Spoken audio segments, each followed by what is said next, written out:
Welcome to Let's Talk Lending.com. I'm your host, Melanie Galea, and I'm with my co-host, Barb Pinsent.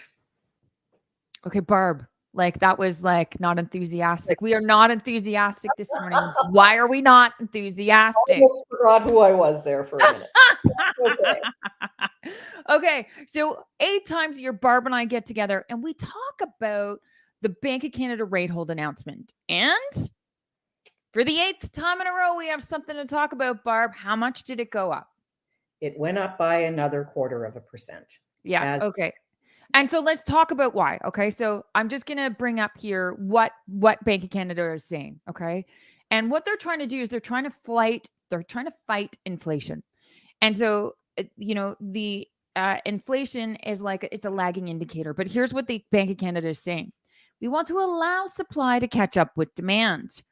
It will hold the policy rate at its current level while it assesses the impact of cumulative interest rate increases. So, but they are prepared. They want to so inflation actually did come down from 6.8 to 6.3%, which is great. Yeah. But it's still not coming down as quickly as, because they want it down to their targeted 2%. So I'm really hoping what a lot of economists are saying, that they're going to hold their jets so that they don't overshoot, which would throw us into a recession, which is what we don't want to happen. But honestly, Barb, we had 15 episodes in a row. We had nothing to talk about. Yeah. I kind of miss those days. So do I. Yeah.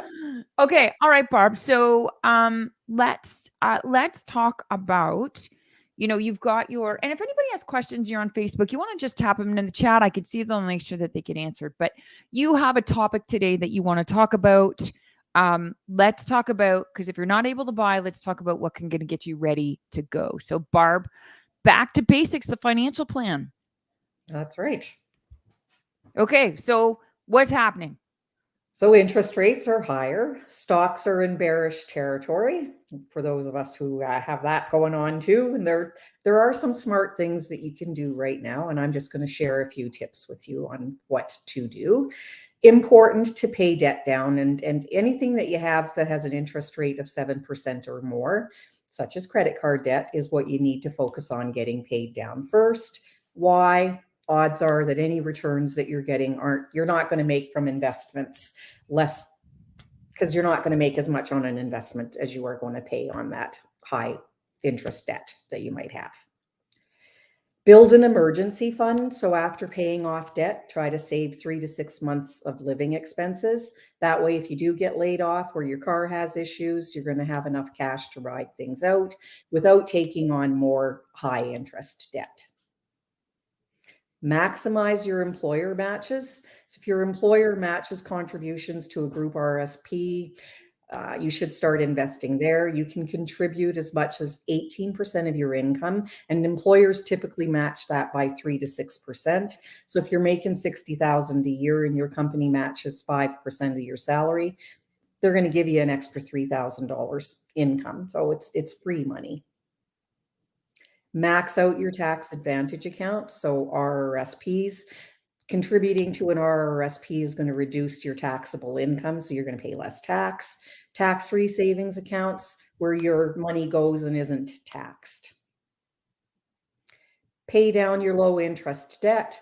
So, once you've maxed out your tax-free savings account, you've contributed as much as you can to an RRSP or some to those accounts.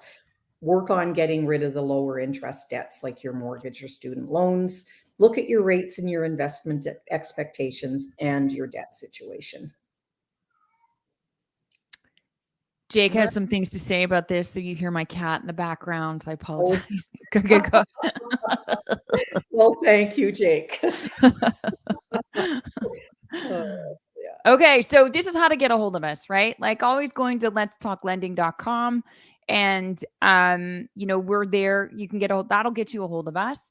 Now, one of the things that I want to show people, and this is where I'm going to jump in here for a second, because I am going to share this screen here, is that I want to talk about last year to this year, okay? And to really yes, interest rates have gone up, and I want to show you a couple things.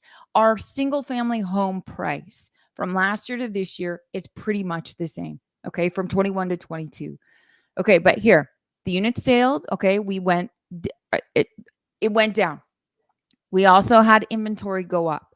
So that gave us more months on market. So it was really a balanced market for the entire year. But really, September till now, it has been a buyer's market. So I cannot stress enough the importance for sellers to make sure that your house is priced properly.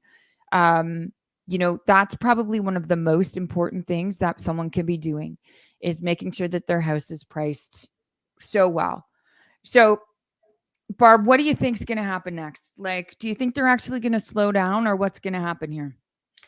I think they will slow down to take measure and have a look to see if what they're doing is having the impact it is that they want for it to have.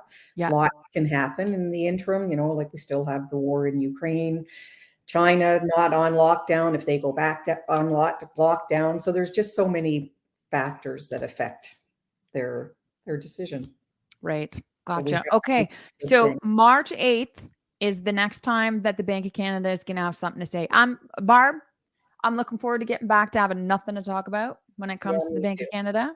I do want to say one thing, Melanie, sorry to cut you off there, but fixed rates have come down. So, like we focus on what the Bank of Canada's rate is when we're having these meetings, but fixed rates have come down. So it's not all bad news. If you're in a variable rate product, not good, but for mortgages, there are some pretty decent looking fixed. So what's a good rate right now? What's one of the better rates you're seeing?